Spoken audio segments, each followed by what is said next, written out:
Salut les disciples de la boxe, c'est Jean-Charles, j'espère que vous allez bien. On se retrouve pour un podcast débat. C'est pas vraiment les débats comme je le faisais à une certaine époque et comme je vais les refaire bientôt avec Dato, Abdel, Vincent, et on avait des sujets un petit peu polémiques. Là, c'est plutôt venu d'une discussion avec des gars avec qui je parle en privé sur Instagram, qui tiennent tous les deux des pages de boxe anglaise. Voilà, ils parlent de l'actualité de la boxe anglaise. Et on en est venu à discuter de la thématique du jour qui est l'invincibilité dans la boxe anglaise. Et donc, je leur ai proposé de venir faire un débat sur un podcast. Et tous les deux, ben, ils étaient OK, ils étaient chauds. Donc, je vais les laisser se présenter chacun leur tour avant qu'on commence. J'annonce juste leur page. Il y a les mains hautes et gants de boxe. Et les deux, vous avez les liens vers leur page en description de ce podcast. Qui commence? Allez, les mains hautes. Allez, lance-toi. Bonjour à tous, les mains hautes. Je tiens une page Instagram depuis mars et je suis passionné. Enfin, j'ai commencé la boxe en 2013 et je suis la boxe depuis très longtemps. J'ai mon premier combat en direct que j'avais regardé, c'était Mayweather-Hatton. OK? J'ai j'ai commencé la boxe au Muro avec les frères Alab. OK, OK. Et voilà, je suis passionné et à défaut de devenir boxeur, voilà, j'ai envie de d'aider à partager la culture du combat et de la boxe anglaise. D'accord. Tu es toujours au Muro? Tu t'entraînes toujours là-bas? Non, je me suis entraîné en 2013-2014 là-bas. Après, j'avais un peu arrêté, j'ai repris à Toulouse et après là, je suis à Lyon et je m'entraîne à Lyon. D'accord, très bien. Tu t'entraînes où à Lyon? Au club du Rhône, Ouais, vers Guillotière. d'accord. Là où il y a plein de sports dedans. Ouais, voilà, exactement. Ouais, je vois. Bah, je suis lyonnais à la base, moi. Ah, Ok, ok. Non, d'accord, ok. Ok, ok, très, très bien. Bah, merci à toi. Pourquoi les mains hautes? Qu'est-ce que ça veut dire, les mains hautes? en fait, je cherchais un nom et les mains hautes, ça m'est venu pour le rapport à la comment dire à la dignité pour garder le cap sur des convictions et voilà, je savais en fait D'accord. voilà, j'ai trouvé ça. Ah, tu sais à quoi je pensais? Moi, je pensais à lève ta garde. La Oui, garde! voilà, non, mais il y a de ça aussi, ouais, ouais, quand le coach il dit les mains, lève ta garde, ouais, c'est ça. Lève ta garde. Ok, ok. Merci à les mains hautes, à Gantbox de se présenter. Eh ben, salut JC, merci pour l'invitation. Salut à tous les disciples, salut les maroutes. Donc, pour ceux qui me suivent depuis un petit moment, donc la page Instagram c'est Gantbox. Alors c'est vrai qu'il y a eu une histoire un peu particulière sur ma page, c'est-à-dire que je l'ai créée, si j'ai bonne mémoire, en fait fin 2020.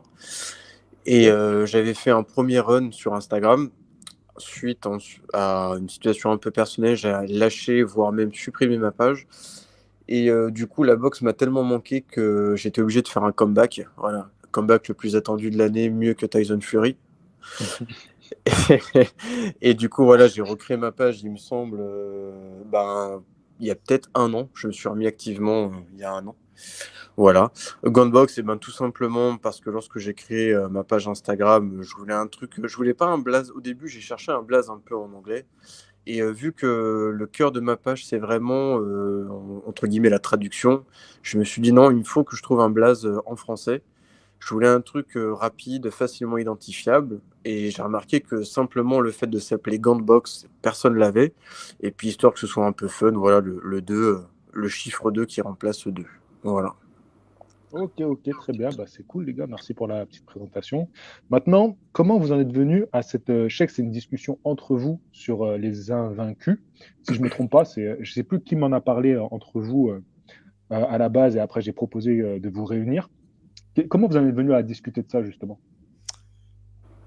Tu veux commencer grande box? Bah écoute, vas-y.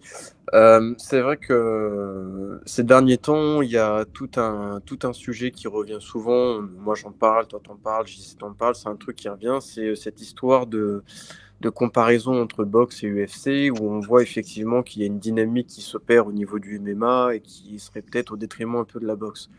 Et concernant ces histoires d'invincibilité, il y a tous ces sujets en fait qui s'entremêlent.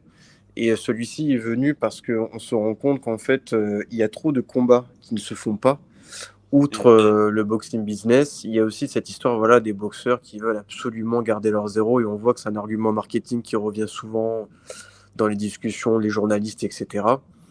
Et on se rend compte que c'est quand même un truc qui a freiné malgré tout pas mal de combats. Et c'est vrai que voilà, en faisant des stories, des posts, etc., c'est un sujet qui revient énormément, qui agace beaucoup parce que tu en avais parlé, il me semble, avec Vincent sur un podcast. Et c'est quelque chose qui m'a marqué. C'est qu'il avait dit on peut être. C'était ce débat entre le champion et l'adversibilité. Et au final, je pense que ce qui tient à cœur les gens qui aiment la boxe, c'est justement que de savoir qui t'as affronté, plus que de dire t'as été champion pendant telle année. Et le fait que les mecs veuillent rester invincibles, en fait, ça met un frein à tout ça parce que du coup, ils affrontent plus personne, quoi. Je vais passer la parole à les mains hautes. Dis-moi, pour toi, euh, quels combats, là, dans l'ère où on est, justement, ne se font pas parce qu'on a ce truc de l'invincibilité? Vous savez très bien ce que je vais dire. Les gars, Spence, Crawford, ça me fait. Je râle tous les jours. Avec Gunbox, on râle quasiment tous les jours là-dessus. C'est le plus grand combat de notre génération. Ça pourrait être le combat du siècle. Et ça ne se fait pas pour des questions financières, pour des questions financières, pour des querelles contractuelles. Euh, Alamon, le patron de la BBC, là, il fait des manières tout le temps. Il y a aussi Davis Garcia. Bon, c'est pas pareil, toute proportion gardée, hein, mais ça se fait pas, toujours pas. Wilder Joshua, c'est pas pareil parce qu'ils ont chacun leur défaite maintenant, mais ça se fait toujours pas. Et ça s'est pas fait auparavant. Mais Spence Crawford, ouais. Spence Crawford, pour moi, c'est un blasphème que ça se fasse pas. Eh ben, tu sais quoi, les gars, je suis pas trop d'accord avec ça. Je vais vous dire. Ouais, écoutez-moi. Quand Allez, tu as allez. dit Davis Garcia, là, ça rentre exactement dans notre débat. Mais est-ce que Spence Crawford, ça serait pas tout aussi compliqué si l'un ou l'autre avait déjà connu une défaite, genre il y a quelques années, puis qu'il avait continué son parcours jusqu'à obtenir les titres de champion du monde et qu'on soit dans la même situation? Ouais, Est-ce que ça aurait changé quelque chose qu'ils aient une défaite eu un jour dans leur palmarès? Alors, ouais, je rebondis tout de suite là-dessus. C'est vrai que je pense que le cas de Spence Crawford est un cas un peu à part où là, on est vraiment sur le sujet du PBC et son monde alternatif de la boxe. Exact. Voilà. Exact. Pour moi, Je c'est pense, comme Pacquiao Mayweather. Tu vois, Pacquiao, voilà. il avait connu des Ouais, défaites, mais ça traînait, ça traînait. Tu vois ce que je veux dire? Après, ça rentre effectivement. Je pense qu'il y a quand même, ils ont tous les deux aussi ce truc, je pense, de vouloir écrire leur histoire un petit peu invaincue. Mais effectivement, je pense que leur KE est peut-être un peu plus imprégné de cette histoire de PBC. Ouais.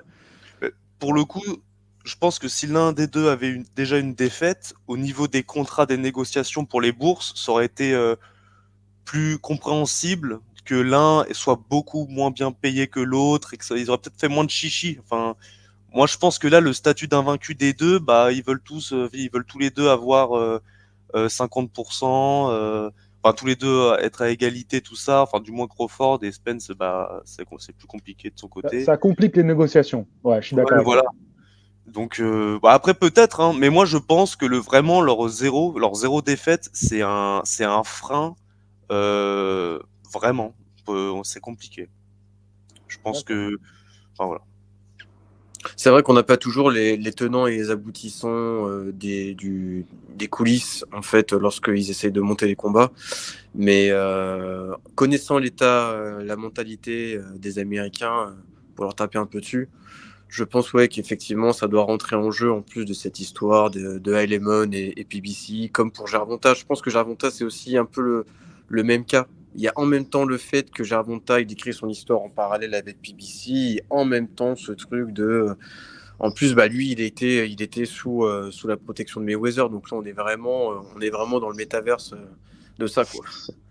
Bon, bah là, ça y est, on est dedans. On a mis un pied dedans. Il y a Manu qui nous dit, donc je vous rappelle qu'il y a les membres de la chaîne qui assistent Là, exactement. à notre échange en live. Voilà, ils ont un petit peu cette opportunité-là. Et il nous dit, c'est Mayweather qui a matrixé tout le monde, alors que c'est pas le premier et c'est pas le seul à avoir fait 50-0. C'est ça le pire. Alors, je suis en train de travailler sur une vidéo là qui sortira en même temps que ce podcast sur le fameux l'éternel zéro défaite de Floyd Mayweather. je vais remettre un peu les points sur les i sur ça parce que c'est pas si simple et on trouve qu'on lui crache dessus, mais Ouais. il y a tout un contexte. Mais pourquoi je dis qu'on ça y est, on a mis les pieds dans le plat, ça y est. Voilà. Davis. C'est bon là. Je pense que le nom qui va être le fil conducteur de notre conversation, c'est Oui. Gervonta Davis. Ah ouais, pardon. Il y a plusieurs choses, vous l'avez dit, il a dans son ombre Floyd Mayweather. Floyd Mayweather qui a marqué toute une génération avec le 0 défaite. On en reviendra quand on reviendra un peu dans le passé pour savoir qu'est-ce qui a amené à cette situation. Mais là, aujourd'hui, on a un Gervonta Davis qui affronte des mecs. Clairement, c'est parce qu'on sait qu'il a plus de chances à rester à 0 défaite, alors que c'est moins intéressant sportivement. Et là, ça freine des grands combats dans la catégorie. Qu'est-ce que vous en pensez? C'est vrai, mais après il est monté en super léger, c'était quand Barrios, c'était quand qu'il a affronté Barrios?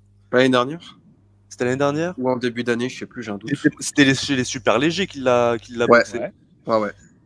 Franchement, parce que c'est vrai que Gervonta, il a pas affronté les noms qu'il devrait affronter et c'est des combats plutôt entre guillemets plus ou moins faciles pour lui, mais n'empêche qu'il a affronté quand même des bons boxeurs.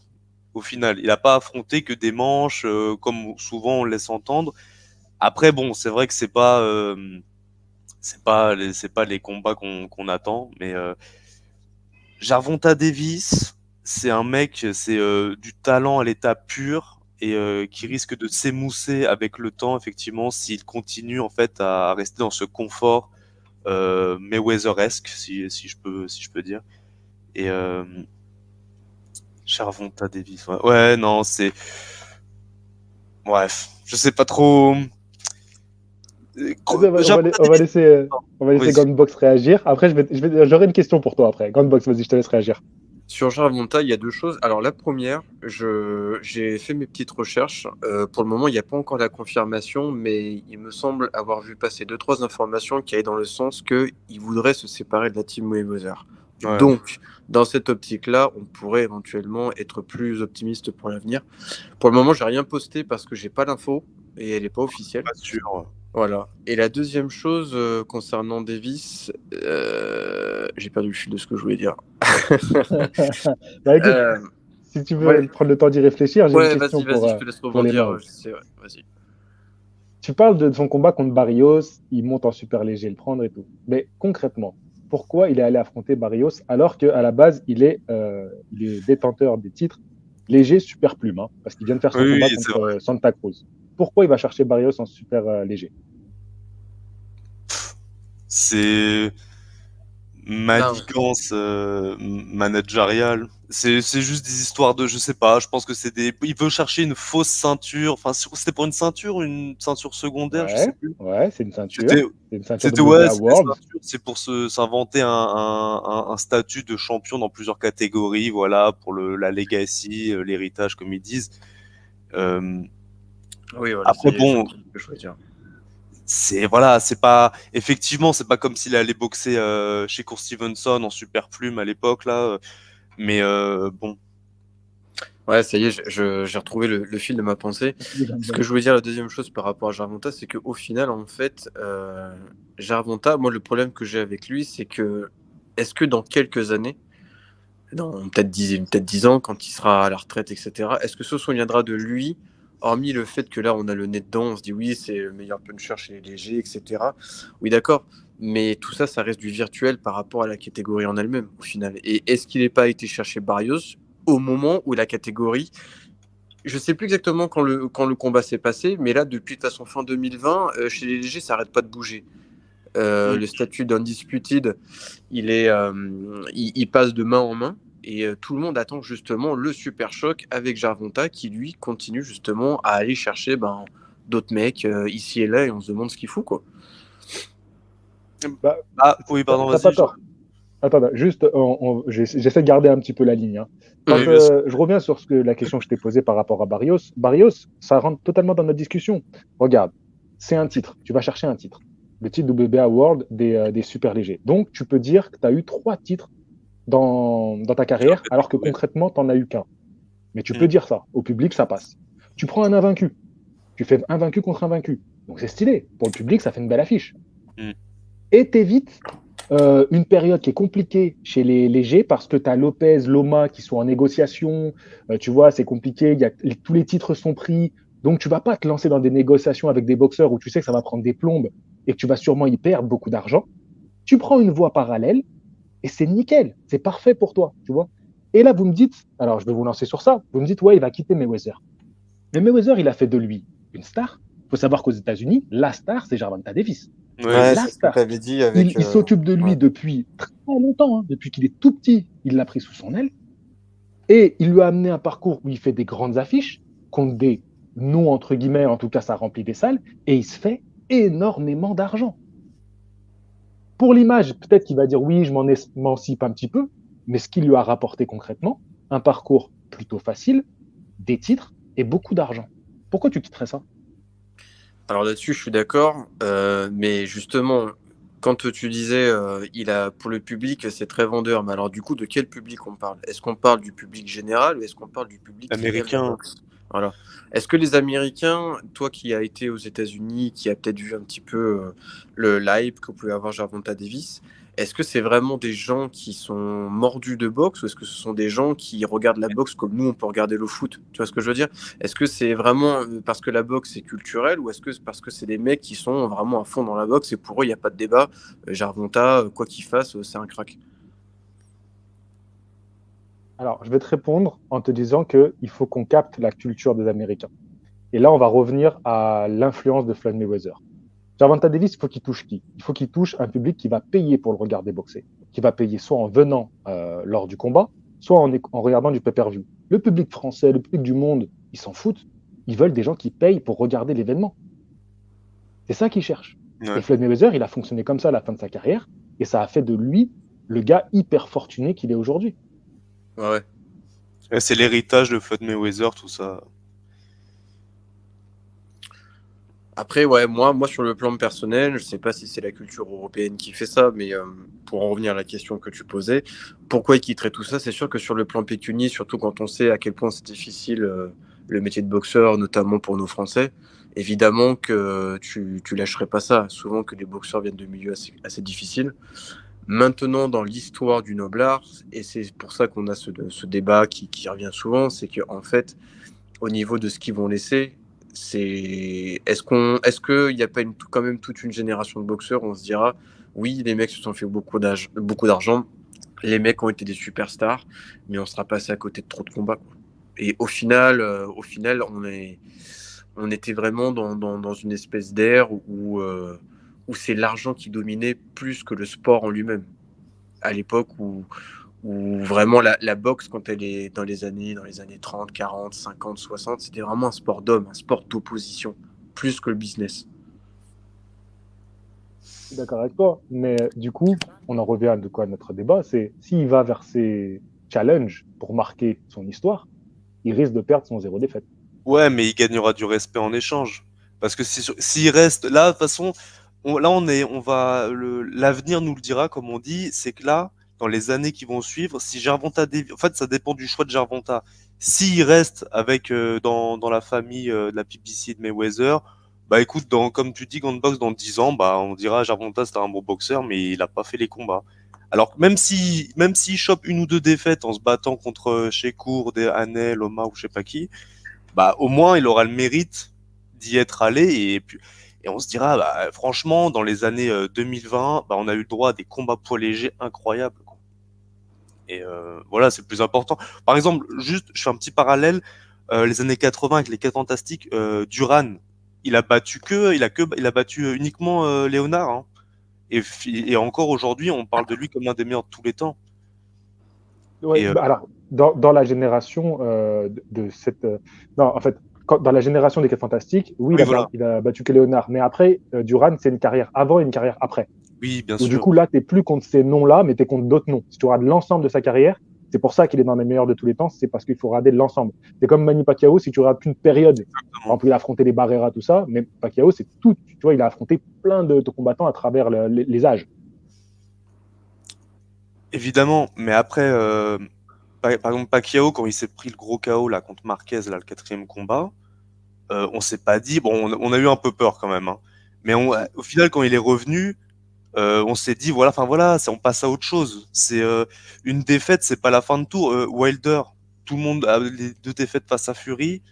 Voilà, on pensait qu'il était mort. Bon là, il revient, il va se battre contre Ruiz apparemment là, et c'est bon, c'est reparti.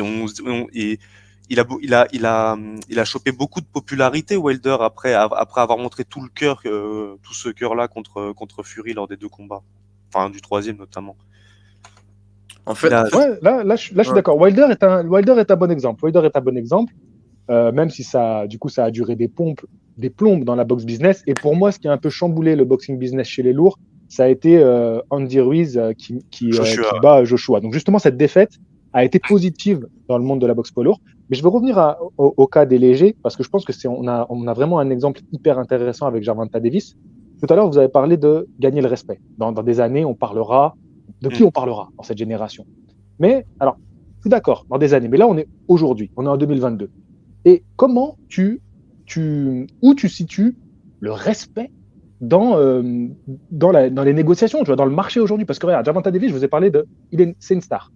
Il est riche, il est invaincu, et en plus de ça, il est numéro 1 box-rec. C'est-à-dire que ses choix d'adversaires l'ont amené à être numéro 1 box-rec, considéré comme le meilleur de la catégorie. Je trouve ça fou, mais c'est un fait, c'est là. Donc, Ouais, ouais. quelque part, qu'est-ce que tu peux lui reprocher? Et surtout, les gars, il faut que vous n'oubliez pas quelque chose à remettre dans la discussion aujourd'hui, c'est que qui ils ont, tous ces jeunes-là, comme modèle?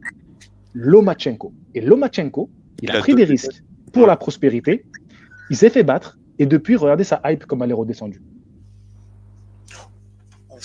Ouais, mais regarde, dans le sondage que tu avais fait là, qui est le meilleur poids léger, celui qui a été élu meilleur poids léger actuellement, c'était Lomachenko, je crois. C'est vrai. Malgré les 2 défaites, il a que 2 défaites. Tu sais, il a quoi? Il a 18 combats, 19, je sais plus. Tu sais, il a 2 défaites. Pourtant, tout le monde dit que c'est le meilleur poids léger actuellement. Encore, même là, même après son dernier combat, qui a fait beaucoup parler. En vrai, là, c'était son combat de retour et tout, mais on pourra vraiment juger contre Devin Haney. Et s'il bat Devin Haney, il a 2 défaites, il a perdu contre Lopez, mais il reste le boss, quoi. Donc, Ouais, ouais, moi aussi, ouais, je suis d'accord. Moi, je pense qu'il y a un shift qui est en train de s'opérer dans la boxe où les mecs sont en train de se rendre compte que Lomachenko, qui était sur une rampe de lancement, bon, qui a perdu face à Lopez, qui était quand même sur une rampe de lancement avant ça, il perd face à Lopez, il se remet sur une rampe. Bon, la guerre a fait qu'il a dû stopper. Il y a eu qui d'autre Lopez. Lopez s'est fait taper aussi eh oui. par Kambosos. Kambosos se fait taper par Devin Haney. Et au final, qu'est-ce qu'on dit de Devin Haney? Alors, Devin Haney est aussi un cas un petit peu particulier parce qu'il il avait reçu sa WBC par mail. Il a tapé. il Email tape, champ. voilà, il tape Kambosos quand même 2 fois où bon, il n'y a rien à dire. Mais Exactement. qu'est-ce qu'on dit de Devin Haney souvent? On dit toujours, il lui manque l'opposition, il lui manque le gros combat. Et malgré ses ceintures, malgré le fait que lui aussi, il ait gagné beaucoup d'argent, il sait très bien, et comme Gervonta Davis, que dans le cœur des fans et des puristes, si t'as pas affronté tous les gros noms, t'auras beau faire la meilleure carrière, t'auras beau avoir le zéro, t'auras beau avoir gagné et amassé des millions, les mecs respecteront des gars comme Loma qui en fait se sont donnés, qui ont perdu mais qui se sont donnés et qui surtout se sont donné les moyens de leur ambition. D'accord avec vous, les gars. Mais l'exemple de Loma et de l'après-défaite, il est pertinent parce que regarde, imagine t'es boxeur, t'es dans cette génération, t'es boxeur, tu vois, mettez-vous en condition. Mhm. Tu vois Loma, il avait 3 ceintures, il voulait récupérer la dernière contre Lopez. Il perd au point, c'est serré, tu vois. Franchement, c'est serré, Ouais, on ouais, se ouais, dit je c'est m'en Loma souviens. gagnant et tout. Derrière, il doit aller se taper Nakatani. Combat risqué pour pas trop de hype derrière, hein. C'est pas une affiche, tu vois, les gens étaient comme des oufs. Ouais, Tu mais dois aller il le chercher fait. Comé. Combat compliqué, avec beaucoup de risques. Pareil, pour pas non plus une hype de malade, tu vois, c'est pas le combat des stars. Derrière, tu te tapes Ortiz pour ton retour de la Exactement. guerre. Combat galère, tu vois. Et Mais, imagine t'es mais- boxeur. Tu te dis, mais attends, moi je veux pas galérer comme ça après une défaite. ouais, mais c'est la mentalité. Et c'est bien pour cette raison qu'aujourd'hui, on dit que Lomachenko, c'est le meilleur poids léger parce qu'il fait des combats risqués, il fait pas de combats de gentils, comme on peut dire. Il se bat que contre des boxeurs de très bon niveau, des boxeurs d'élite. Et c'est pour ça, malgré 2 défaites, il enchaîne que les grosses proies.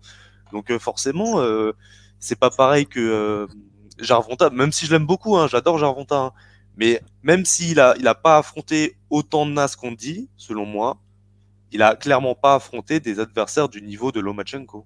Moi, je pense qu'il y Ah a un oui. truc qui est en train de se passer, c'est que les gars, ils sont en train de se rendre compte, et ça c'est dans plusieurs divisions, que en fait, ce truc du zéro pouvait être un argument, comme tu disais, JC, marketing dans les négociations, sans doute, mais qu'en fait, je pense qu'il y a trop de gars qui se sont mis dans un truc que si je perds, ma carrière est finie. Sauf que qui s'est fait taper il y a pas longtemps? Canelo. Canelo, il a perdu. Ouais.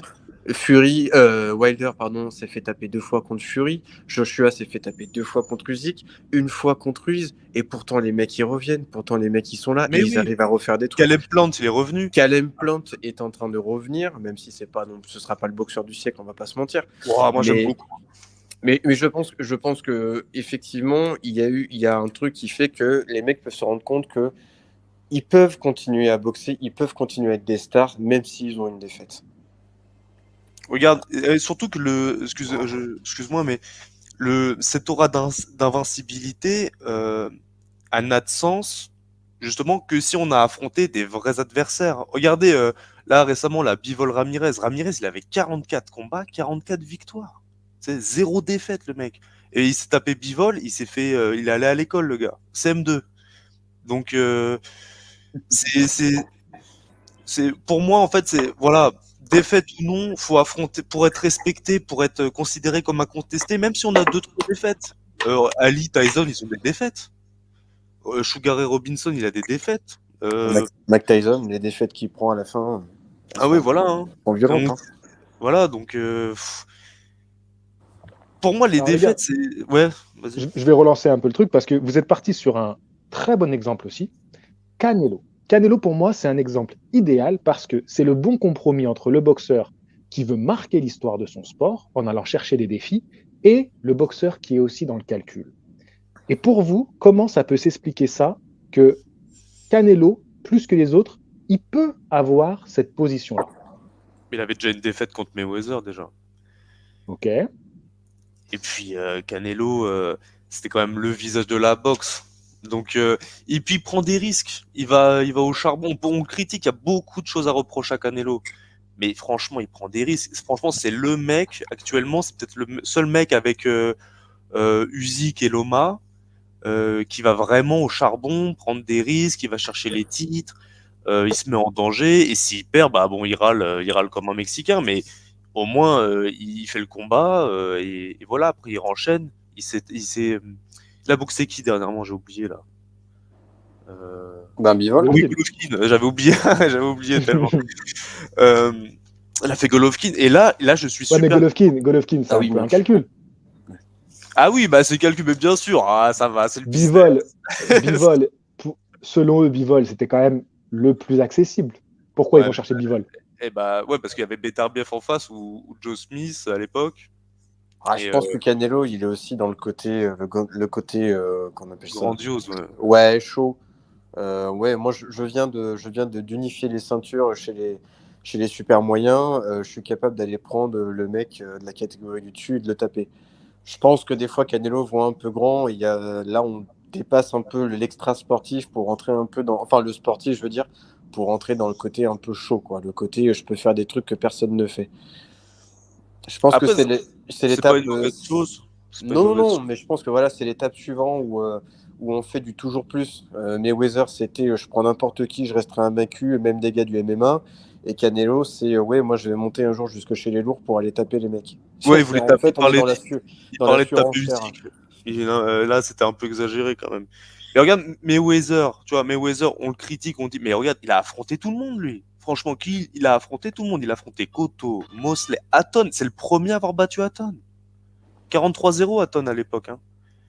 Genre, c'est pour le coup, Mayweather, bon après, c'est vrai qu'il a fait traîner que plusieurs combats comme Pacquiao et tout, mais en vrai, il a affronté tout le monde, le gars. Donc, il a fait ce que personne n'a réussi à faire, c'est affronter tous les champions du monde de sa génération voilà, bon, au rythme qu'il voulait, au moment qu'il voulait, mais il les a tous affrontés. Et au final, maintenant, on retient, ouais, même Zab Judah, j'avais oublié, Zab Judah, il l'a boxé. C'est, bon, on s'éloigne, là, on repart sur Mayweather, mais c'était, ouais, En fait, Non, non, c'est intéressant ce que vous dites. C'est pour ça que je vous laisse développer. Parce qu'on part un peu dans tous les sens, mais ça reste cohérent. Euh, Là, je voulais vous emmener avec ma question sur Canelo. Qu'est-ce qui fait la différence entre Canelo et les autres boxeurs qu'on a cités jusqu'alors?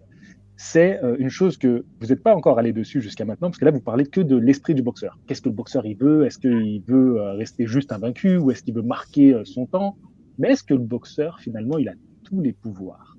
Ah bah non, les promoteurs, c'est surtout, non, parce que surtout c'est les promoteurs le problème en vrai. C'est les promoteurs parce que les mentalités changent, mais pas les promoteurs. On se tape toujours Bob Arum, on se tape toujours Alemon, là, ils veulent pas lâcher l'affaire les mecs. Donc Oscar de la Hoya, c'est bon quoi.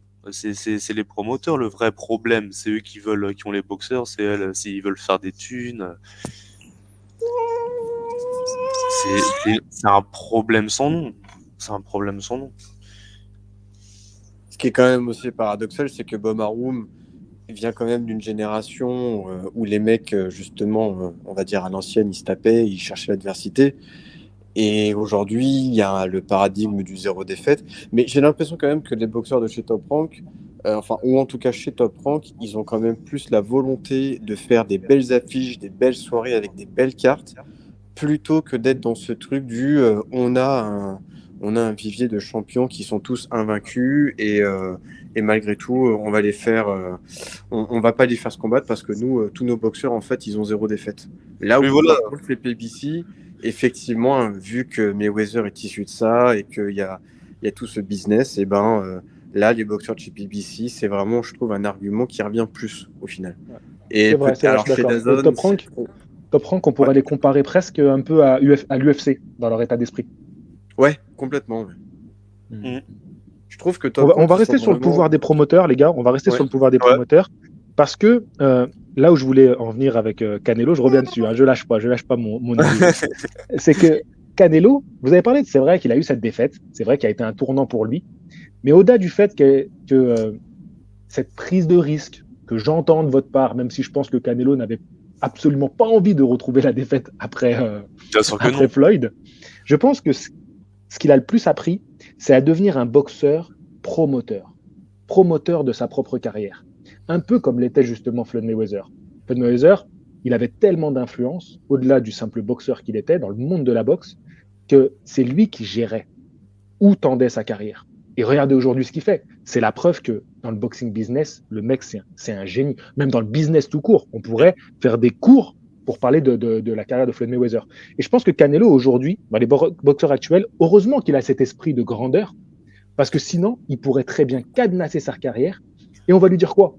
DAZN le suit, l'un des plus gros diffuseurs mondiaux. Eddie Hearn, il est à ses pieds. Il Ouais, accepterait tout ce qu'il veut. Voilà. Tu vois, donc il y a aussi le côté boxeur-promoteur. Et c'est là que tu as du poids dans les négociations. non, c'est vrai. C'est vrai, mais comme bah, Pacquiao le faisait aussi, mais voilà. Après, c'est quand t'as un nom, ça. Tu peux pas devenir un boxeur promoteur. Regarde Crawford, il essaye, mais c'est chaud. Il Ouais. est pas assez mainstream, Crawford, alors qu'il a quand même un statut qui pourrait, enfin, une carrière qui pourrait lui permettre de se débrouiller tout seul. Mais quand il s'agit de négocier avec Alemon, c'est compliqué. C'est Exactement. compliqué. Ouais, je sais pas à quel point ça rentre en jeu Bah, quand dans, t'as dans pas le Top monde Rank derrière au niveau toi, des promoteurs. Ouais. Ouais. t'as pas Top Rank derrière toi pour négocier avec la PBC, c'est compliqué parce que là, il est tout seul. Il fait, ouais, mais moi je suis Crawford. Ouais, mais voilà, c'est Lemon, il s'en fout lui. S'il peut extorquer Crawford et le faire combattre gratos, il se gênerait pas, je pense. Hein. Ouais, il a signé un beau billet là pour reprendre l'Arménie. Ouais, exactement. Il touche plus contre Avanesian que ce qu'il aurait dû pu toucher contre Spence. C'est pas normal. C'est pas normal. Déjà, la notion de respect du boxeur, en vrai, un promoteur intelligent, il fait bon, Crawford, c'est un très grand boxeur, Spence, c'est un très grand boxeur. Là, Spence, il a 3 ceintures, donc vas-y, on fait un 60-40. Moi, ça me paraît, ou alors un 55-45. Mais là, le 35, enfin, ça devient ridicule au bout d'un moment. Là, il veut Alors, tout, ouais, pardon, excuse-moi. après, pour pas faire de la malhonnêteté intellectuelle, c'est vrai que bon, le débat du zéro défaite, Aujourd'hui, vu qu'on est dans un sport d'opposition et de combat, c'est quelque chose qui nous tient à cœur parce que nous, on veut voir des grands combats. Et pour pas faire de la minorité intellectuelle, c'est vrai que l'époque où les mecs faisaient combattaient tous les 2 mois avec 10 combats par an.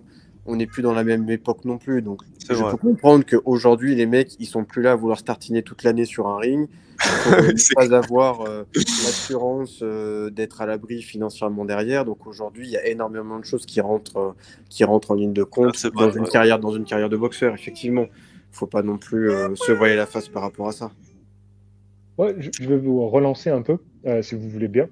Qu'est-ce qui fait que cette défaite, elle est si terrible dans la boxe et particulièrement dans la boxe? Parce que je ne sais pas si vous vous souvenez, moi j'ai souvent eu un discours sur justement la défaite dans la boxe et je le comparais plutôt au sport comme justement le football où à la fin de la saison, on se rappelle pas tant des défaites qu'on a connues. Ouais, On se dit bon, on fait un bilan de la saison, on dit bon voilà, on est là dans le classement. Alors que la boxe, toute ta carrière, cette défaite, elle est en rouge dans ton palmarès et on te la rappelle à chaque fois. Mm. Qu'est-ce qui fait le poids d'une défaite dans la boxe anglaise? C'est le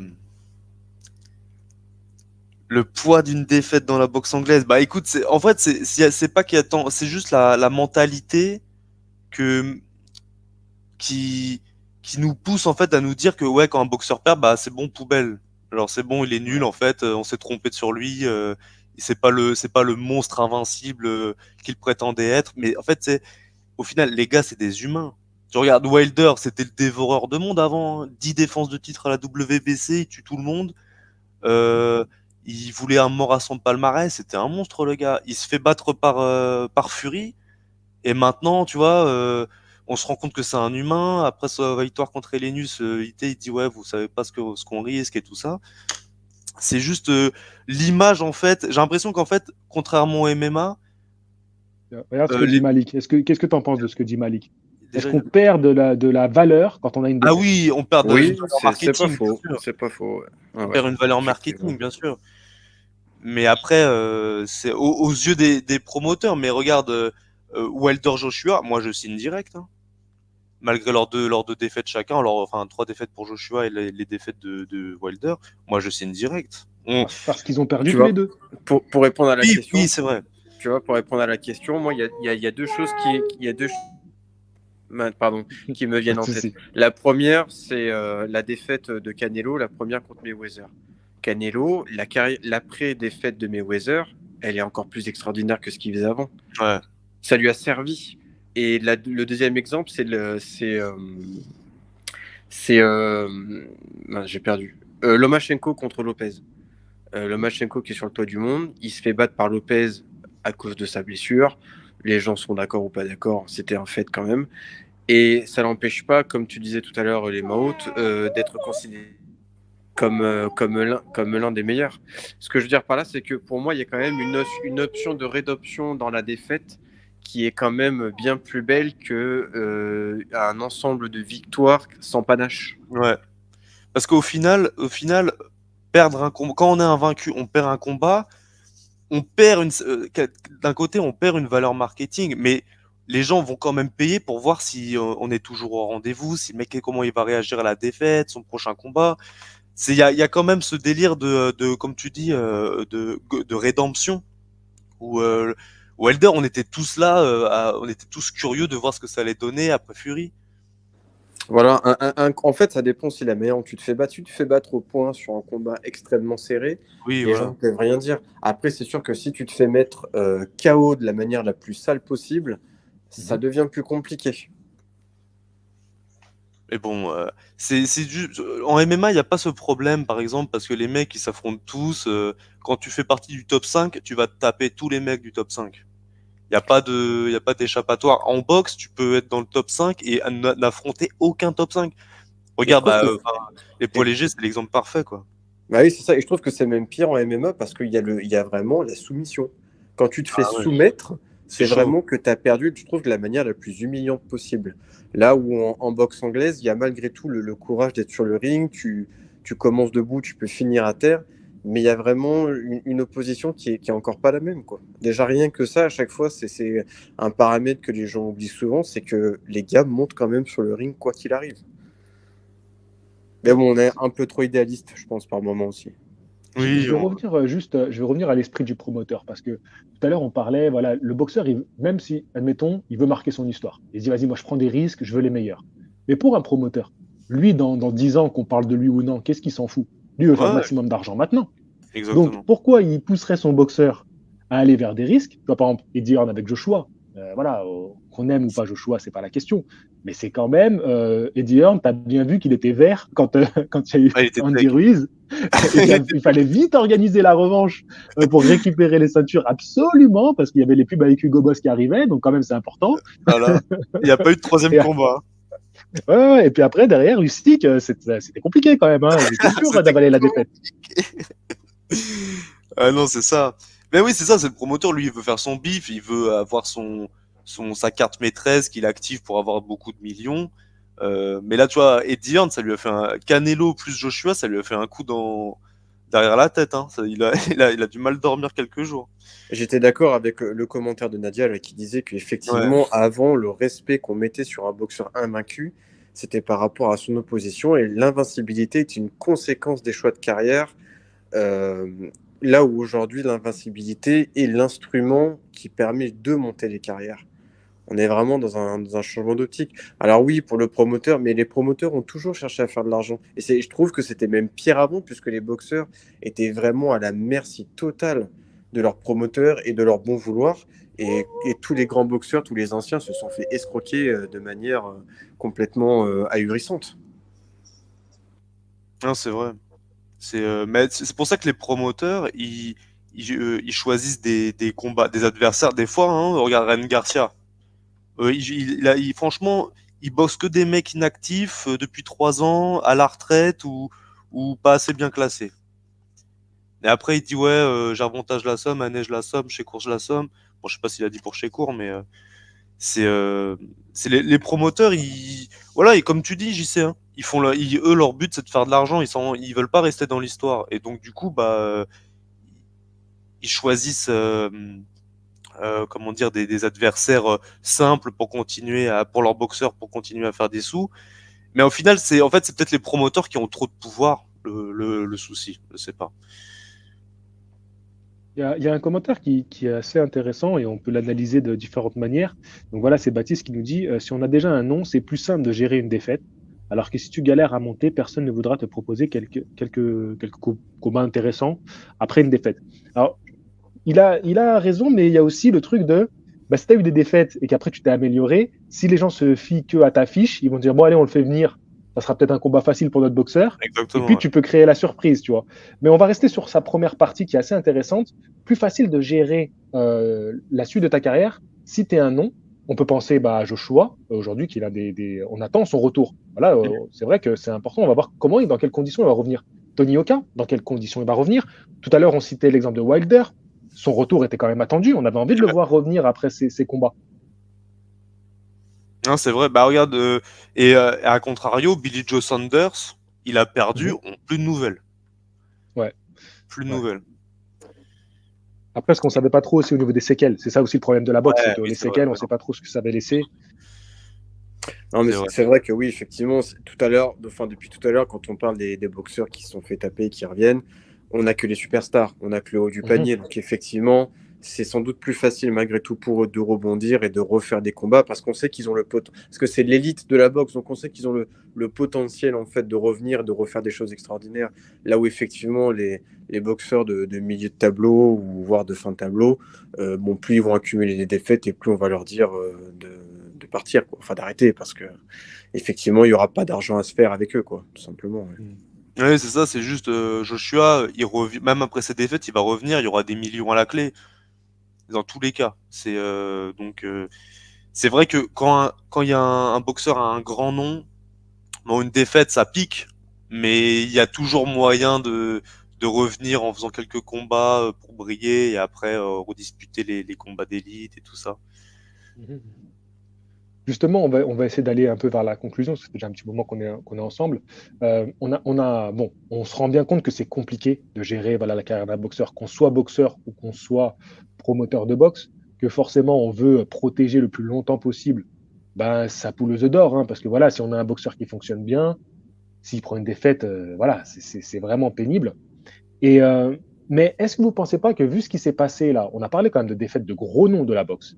Est-ce que Mm. vous ne pensez pas que justement ça et peut-être d'autres raisons, vous allez me dire, hein, si vous avez d'autres raisons en tête, vont pousser les boxeurs à justement, prendre un peu plus de risques dans les années à venir? Ouais. Moi, je Bah suis sûr que là, on vas-y, arrive. dis-moi. Ouais, excuse-moi, vas-y. Non, non, bah, vas-y, justement, je terminerai après toi. Je pense que là, oui, on arrive à. Là, en fait, les mentalités changent. Là, on est en train de se dire, de toute façon, les plus grosses stars ont perdu. On veut voir les combats. Et de toute façon, je pense que ça va se faire ressentir au niveau des chiffres. Si on se retrouve encore avec des. J'ai vu une nouvelle, je sais pas si c'est sûr, mais par exemple, hein, Gervonta Davis contre le fils de Ricky Hatton, j'ai vu ça. Ah Euh, ouais? je- ouais, j'ai cru Campbell Hatton, je crois qu'il s'appelle. Je suis Et il pas va se sûr que faire ça soit vrai, hein. démolir. Ah oui, non, il va se faire ouvrir en deux. Mais après, c'est le truc, c'est que franchement, enfin, moi, je vais pas me lever à 4 heures du matin pour voir ça, tu vois. Je regardais ça en rediff tranquillement. Et parce que c'est ça le truc, c'est qu'au bout d'un moment, les gens ils vont être fatigués. Et c'est pour ça quand les gens se dirigent vers le MMA, c'est que il y a des combats de dingue tout le temps en MMA. Et en boxe, bah, pour avoir un combat intéressant, ça met trois plombs. Mais là où je suis content, juste en parallèle, c'est par exemple Benavidez, Calais Plante qui a été officialisé. Et le vainqueur sera le challenger obligatoire pour Canelo. Et ça, c'est super parce que Canelo, il voulait pas trop affronter Benavidez, mais il va se retrouver dans une situation si Calais Plante perd et que Benavidez gagne, où il sera obligé en fait, on va arriver dans une situation où les grands combats vont être inévitables, j'espère, euh, à un moment donné. Comme après Fury Usyk, tout ça, ça reste des combats, ça va être compliqué au niveau des personnalités de chacun, mais je pense que Ouais, les mentalités vont changer. Je pense que les ouais, c'est mentalités vont ça. changer. Ouais, je pense aussi, ouais, je rebondis sur ce que tu dis, avec toutes les grosses stars qui ont perdu ces derniers temps. Et aussi, on le voit, cette émergence, que ce soit dans le MMA ou dans la boxe anglaise des gens de l'Est, qui affichent clairement leurs ambitions. Et en fait, les gens respectent ça. C'est-à-dire qu'ils veulent vraiment avoir le côté opposition, le côté moi, je me bats pour autre chose que simplement me faire des énormes chèques. Et les gens, ça les régale en fait. C'est pour ça que le MMA, comme tu disais, ça ravive la flamme du sport de combat. Parce qu'en fait, il y a des mecs qui peuvent enchaîner des défaites, oui, mais à côté, il y a des combats de dingue. Et en Mm. fait, les gens, au-delà de tout ça, ce qu'ils veulent voir, c'est des combats de dingue. C'est voir deux mecs qui donnent tout sur le ring et avoir des trucs d'anthologie.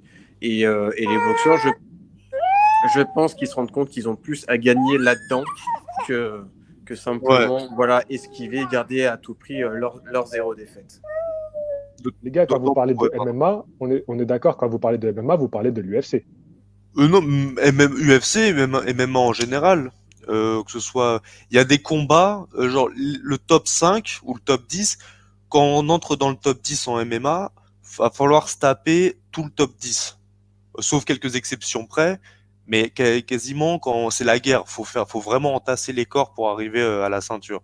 En boxe, en vrai, pour rentrer dans l'histoire, il suffit de faire quoi? Deux, trois guerres. Tu fais en poids léger, là, ils s'affrontent les quatre, là, les quatre premiers, ils s'affrontent tous, c'est bon, c'est réglé, ils sont légendaires, les mecs.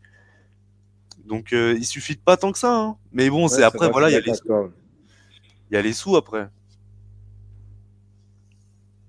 Regarde, Fury Usyk. Imaginez un combat pour le statut d'incontesté en poids lourd. Mais ça serait Normalement, incroyable. c'est bon. Normalement, ils ont signé les accords. Enfin, Tu ils vas se sont voir mis après d'accord. Chisora. Tu vas voir après Ouh là Chisora, là. Fury, il va prendre sa retraite.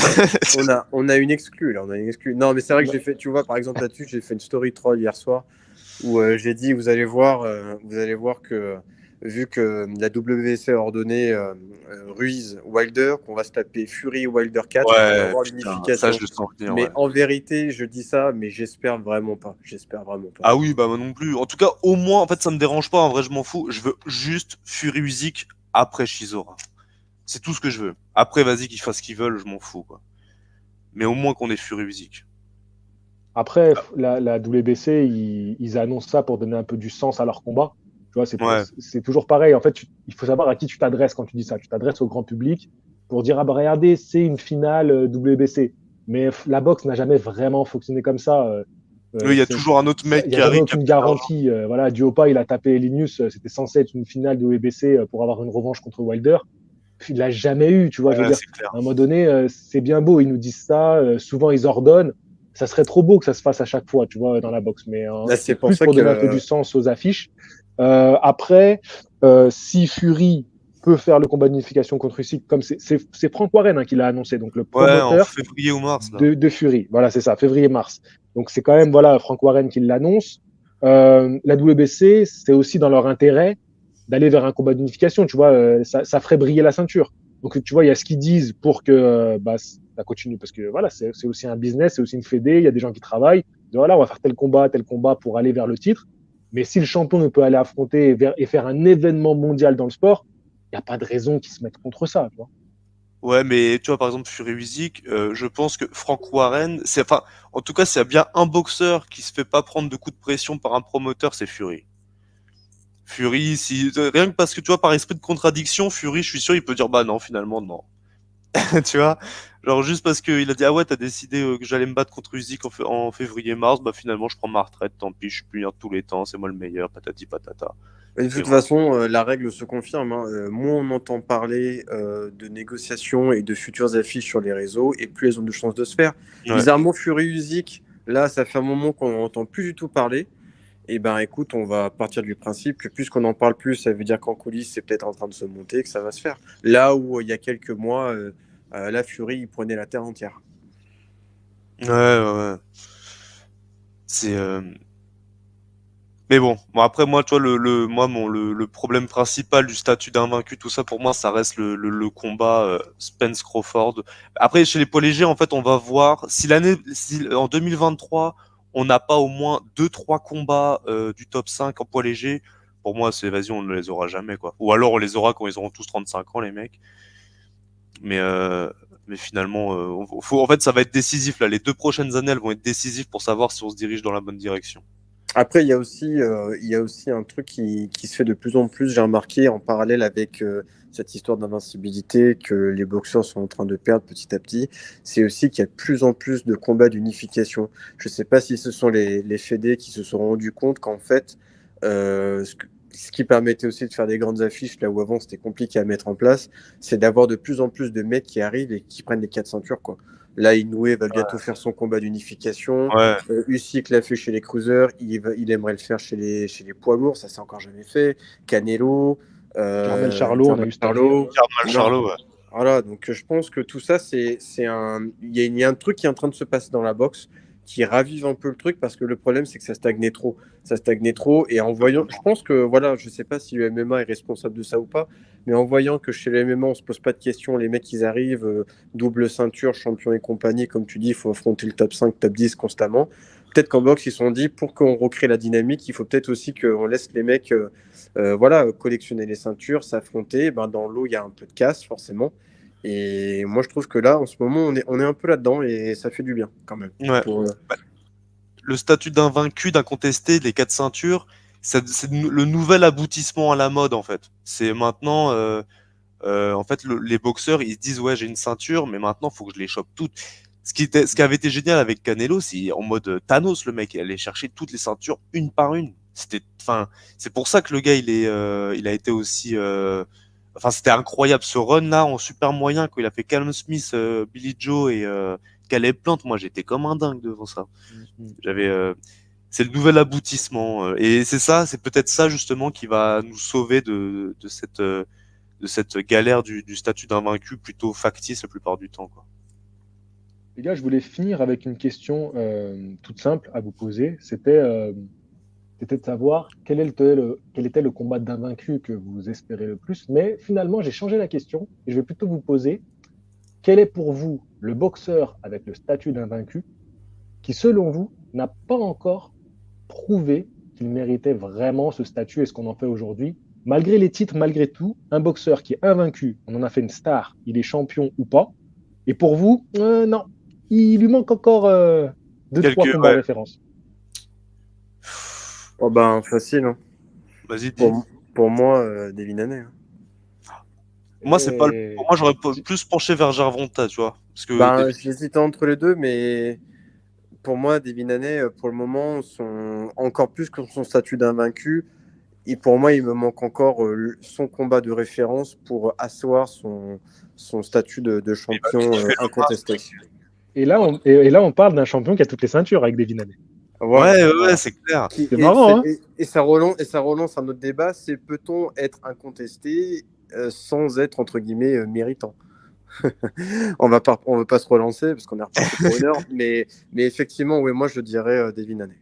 Et tu vois, Après, et ce qui est marrant, c'est que Devin Haney, c'est une star. Et après, je te laisserai répondre, hein, parce qu'on bien n'a eu sûr, qu'une bien sûr. réponse pour le moment. Mais regarde, lui, c'est une star, alors que finalement, c'est lui que tu remets en question. Et Jermel Charlo, lui, on ne peut pas lui reprocher de ne pas avoir pris des noms dans sa catégorie. Ouais, c'est clair. Franchement, il est allé les chercher tous, et franchement, ça a été difficile. C'est pas une rosta aujourd'hui, en cette fin d'année 2022. Ouais, mais je pense, avec le temps, qu'il sera respecté à sa juste valeur, comme les artistes, tu sais, reconnus des années après leurs œuvres et tout. Je pense que c'est des boxeurs, ils auront la popularité qu'ils méritent plus tard. Là, en l'occurrence, bon, c'est pas les méga stars qu'ils aimeraient être, mais plus tard, je pense qu'ils auront le respect qu'ils méritent. Et les masques tomberont tôt ou tard. Parce que Gervonta, ça va pas rester l'enfant de la prophétie indéfiniment, quoi. Donc, c'est pas, ou même Devin Haney, euh, comment dire, Tu lis le message de ouais, Malik, j'étais là, en non? train de dire, excusez-moi, j'étais en train de... Malik, il veut qu'on l'allume. Malik, c'est un fan de Devin Haney, il est dégoûté. Non, il a fait tout ce que vous avez dit, je comprends pas. Pas du tout de calcul de carrière. Non, mais Devin Haney, par contre, ce qui est Il vrai, n'a pas reçu la WBC à la maison. Non, non, non. Devin Haney, par contre, on le vanne un peu, mais il a pas chipoté pour Non, les combats avec non, Kambosos. non. Il allait 2 fois en Australie, 2 fois il a tapé Kambosos, et maintenant il va se taper contre Loma. Donc Non, mais en voilà, vrai, c'est vrai que Devin Haney, j'aime beaucoup sa boxe, mais effectivement, il manque un petit peu de panache, comme on va pas revenir là-dessus. Oui, effectivement, il a pris Kambosos. Kambosos, on va pas se mentir, c'est pas non plus l'élite, hein. Il a réussi à choper les ceintures sur un c'est un poker. brave quand même. C'est un dur au mal, mais on sait très bien que Kambosos, c'est pas non plus boxeur type élite. Et maintenant, effectivement, Devin Haney, on peut pas lui reprocher de prendre 2 fois le mec en Australie, effectivement. Maintenant, son combat de référence n'est toujours pas là. C'est aussi un fait. Ça va arriver. Faut Et pas puis se il est mentir. intelligent, il a que 23 ans. Hein. Il faut pas qu'il aille se prendre des parpaings dans la tempe. Tu sais, genre, il a le temps de faire des guerres. Tu sais, il a 23 ans, dans 10 ans, il sera encore là. Hein. Non, parce que comme disait, j'en discutais avec Vincent aussi en message privé, il me disait, et je suis d'accord avec lui, Devin Haney, il était là au combat de Lomachenko pour voir ce que Lomachenko allait donner. Si Lomachenko, il avait ruiné Il était Jermaine plus sur son Ortiz, téléphone qu'à regarder le combat, hein. Ouais, c'est ouais, vrai. en plus. Et si Lomachenko avait ruiné Jermaine Ortiz, est-ce que Devin Haney serait monté sur le ring en disant oui, oui, je le prends parce que faut pas oublier qu'en conférence de presse d'après le combat contre le deuxième contre Kambosos, il dit bien oui, moi, les légers, ça commence à devenir compliqué, nanani, nanana, hein. Ouais, Faut si, pas oublier. il serait monté quand même. Il serait monté quand même. Ça, je le crois, parce que vu la gueule qu'il faisait à la pesée contre Kambosos 2, là, purée, il va pas rester longtemps en léger. Hein. Non, non, je suis d'accord, mais du coup, c'est bien pour dire que Devin Haney peut aussi, il a le choix. Et le choix, il Ouais. peut le faire aussi en connaissance de cause. Du coup, attends, Gunbox, c'est toi qui avais répondu Devin Haney et les mains hautes, t'avais répondu ou pas à la question? Non, mais enfin, moi, je pense un peu comme Gantbox. Mais après, même si c'est différent, parce ils sont tous les deux très méritants et c'est des illustres boxeurs et tout ça, et ils ont pas volé leur 0 défaite. Mais Spence Crawford, pour moi, en fait, ils ont pas en fait ce statut de pound for pound incroyable. En fait, faut qu'ils s'affrontent. Ils sont obligés de s'affronter. Faut qu'il y en ait un des deux qui ait une défaite. On peut pas, ils peuvent pas finir leur carrière sans se battre parce que sinon, au final, justement, leur statut d'invaincu malgré leur ceinture, bah, ça sonnera bizarre, quoi. Ah, je suis pas d'accord avec toi. Ah ouais? Alors, tu parles de Spence Crawford? Bah moi, après non mais je dis pas qu'ils méritent pas leur statut tout ça, mais je dis juste qu'en Non, fait leur 0 défaite n'a pas autant de valeur si ils s'affrontent pas en fait. Un Crawford qui par exemple, je dis n'importe quoi, mais un Crawford qui bat Spence. Mhm. Genre franchement, là son 0 défaite, il a beaucoup plus de, enfin c'est un aboutissement de dingue. Non, c'est sûr que on a besoin de ce combat-là. Tu vois, on en a besoin même pour le bien de la boxe en général. Franchement, il ferait du bien à la boxe ce combat. parce que c'est voilà, tous les fans de boxe, on serait heureux d'avoir ce combat, on serait super, super excités. Mais après, l'un comme l'autre, ils ont fait leur parcours, ils ont fait leurs preuves. Et Oui, aujourd'hui, oui, bien sûr. même s'ils prennent leur retraite, tu vois, ça serait juste ça serait un regret égoïste, tu vois ce que je veux dire. Par contre, Ouais. ma question, c'était vraiment des boxeurs qui aujourd'hui sont des stars avec le statut d'invaincu, mais Inoue. qui n'ont encore vraiment rien prouvé. Et d'ailleurs, je vous trouve dur avec Devin Haney. Hein. Tiens à dire, je vous trouve Non, dur moi, avec c'est Devin plus Haney. Gervonta. Moi, je pense plus Parce que Gervonta. Ouais, mais même Gervonta, franchement, je vous trouve très dur parce que c'est quand même des mecs. euh, Bon, Gervonta, allez, je peux un peu plus l'entendre, mais Devin Haney, quand même, l'année Ouais, il a 2021 qu'il fait, 2021, il prend 2 jolis noms et il fait des combats solides, même si on peut lui faire beaucoup de reproches. Moi, je pensais plutôt à un Ryan Garcia. Ah oui, mais Ouais, Ryan mais il a Garcia, pas de ceinture. Ouah, j'y pensais même pas, Ah, Ryan mais Garcia. c'était pas obligatoire la ceinture. Mais non, mais dans ta ceinture, il me semblait que tu avais dit un Non, boxeur j'ai zéro dit, défaite même titré. si ils ont un titre. Ah, bah alors, je tire à balles réelles. Alors, bah, King Ryan Garcia, roi Oui, de oui, rien oui, du Ryan tout. Garcia, dans ce cas, oui. Je Euh, pensais même pas. Non, j'ai beaucoup trollé sur le fait qu'il était Instagrammeur parce que ça, c'est facile à dire. Non, c'est un boxeur. Mais par contre, ouais, lui, complètement surcoté. Surcoté de ouf. Pour le moment, il a affronté Il est personne. bon quand même. Il est bon, mais je veux dire, au niveau de son statut et autoproclamé roi, non, c'est roi de rien. Oui, voilà, c'est ça en fait. C'est tout le discours. En fait, Ryan Garcia, c'est pas le problème, c'est tout le discours qu'il y a autour devient insupportable en fait parce que tu sais, il a affronté qui là récemment. J'oublie toujours les noms qu'il affronte lui. Enfin bref, Euh, il y a eu Tagoe et Ouais, qui mais là. après, là, tu parles du Ghanéen et après, il a Ouais, ouais, ouais. affronté. Je Bon sais bref, plus. avec il y avait un beau crochet gauche. Bon, il est bon. Mais enfin, moi, pour moi, il est même pas encore dans la discussion des méga stars. C'est une méga star, mais enfin, franchement, il est pas, pour moi, il est clairement pas au niveau des Vinanay, Garcia et compagnie, quoi. Ça reste, tu vois, par exemple, Pitbull Cruz a plus, tu Ouais, vois, avec sa défaite, a plus de mérite bien sûr, que Ryan Garcia, tu vois. bien sûr. Et pour moi, il est Ryan plus Garcia, respecté. ouais, son statut de star, il a besoin encore d'un combat vraiment référence Ouais, voilà, faut qu'il se pour fasse la l'installer. guerre, là. Au moins une petite guerre ou un combat référence, ouais, comme tu dis. Même si Campbell, c'était pas mal, mais je veux dire, ça en a fait une star disproportionnée par rapport à sa valeur réelle. Ouais, c'est trop maigre. Campbell, c'est bien, mais en fait, c'est le minimum qui devrait enfin, c'est le niveau minimum contre lequel il devrait boxer là. Ouais, mais c'est Et ça, Campbell, en plus, il s'était lancé et c'est après ce combat-là qu'il a fait quasiment un an de pause pour dépression. Non? ouais, je crois. Ouais, Ouais. Campbell, il est plus jamais revenu après. Ah Non, non, tu parles de Garcia. Garcia, je crois que c'est après Campbell, ouais. Oui, oui. Il a fait Ouais, c'est ça. dépression, tout ça. Après, il a Ouais, fait. il devait prendre Fortuna et puis après, il a disparu. Ah Ouais, oui, voilà, c'est Fortuna. c'était Le ouais, dernier mec, en je crois janvier qu'il a fait. 2021, ouais. Ouais. Quand tu vois ce qu'il a fait à Fortuna après. Parce que les gens disaient oui, parce qu'il a peur de Fortuna. Non, Bah, non, il a pas peur. Mais après, c'est le. Tu vois, par contre, je pense qu'il a peur d'Isaac Cruz. et à juste titre. Ah oui, ouais, moi, franchement, Bah, faut le T'as fuir, ce mec. t'as vu la Isaac tête du Cruz, bonhomme? Ah, c'est un vrai pitbull, lui. ouais. Ah ouais, un American staff, le gars. Moi, un que je trouve qui rentre bien dans notre discussion, c'est le frère Jermal Charlot. Même si, bon, quand même, il a fait des beaux combats. Mais lui, c'est pareil, par rapport à la bouche qu'ils ont, bah non, en fait, t'as pas encore fait assez. Voilà, tu prétends vouloir Canelo, bah, tu l'as pas mérité ton combat contre Canelo.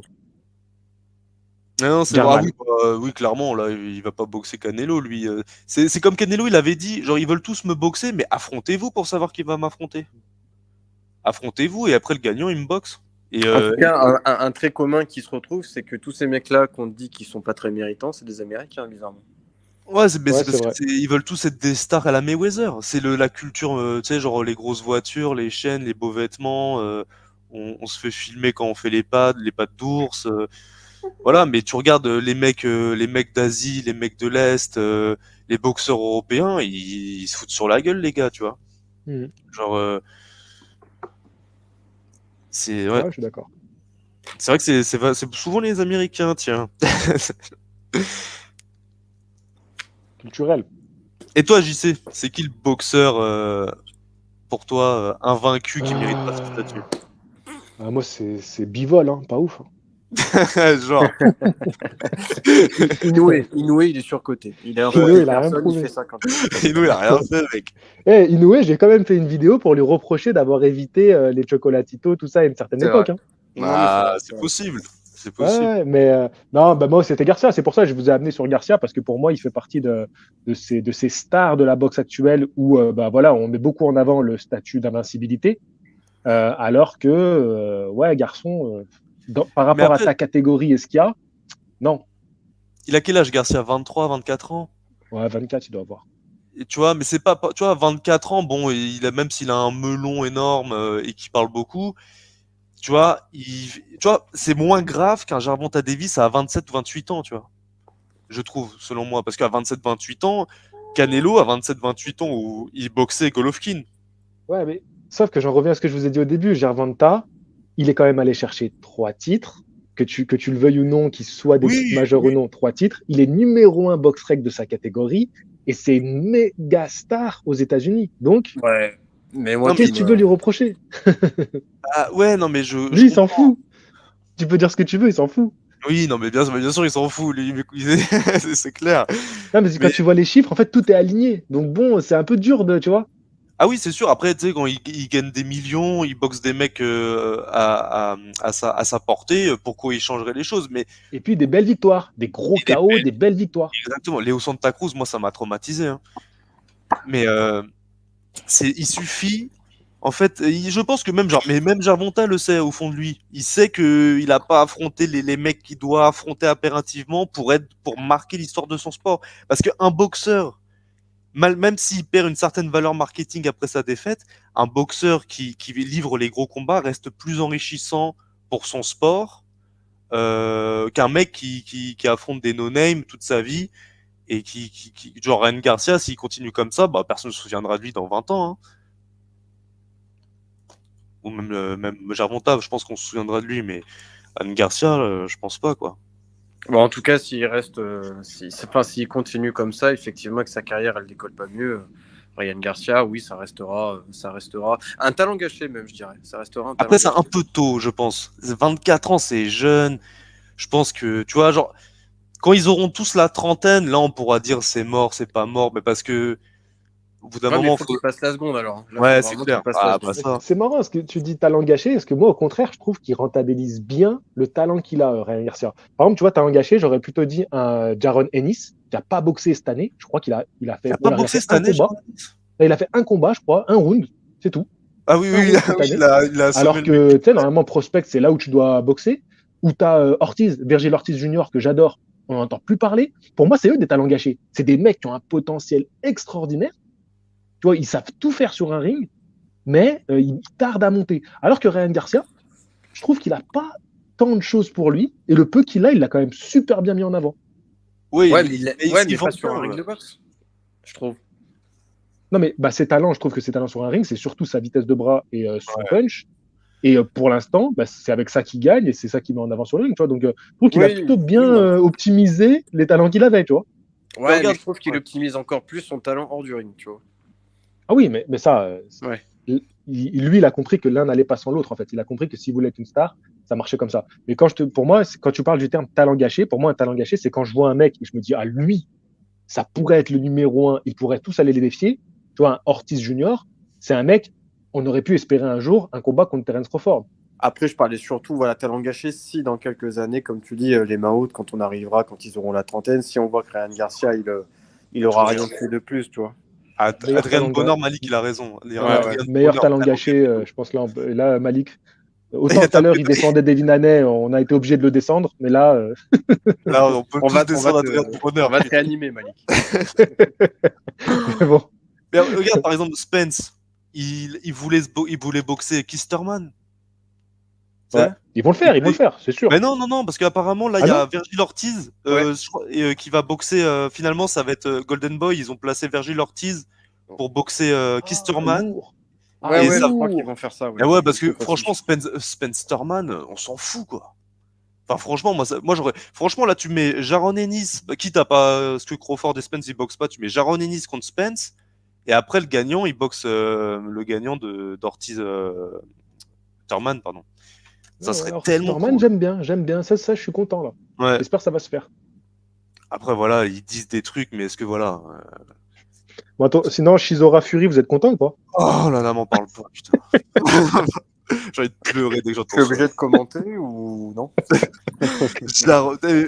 J'ai n'importe quoi. Shizora Fury, quoi. Après, Quelle honnêtement, honte. j'ai mis un peu d'eau dans mon vin parce que j'en ai discuté avec Vincent. Et effectivement, c'est vrai qu'au moins, bon, Fury, ça lui fait une activité sur l'année, à défaut de faire un énorme combat.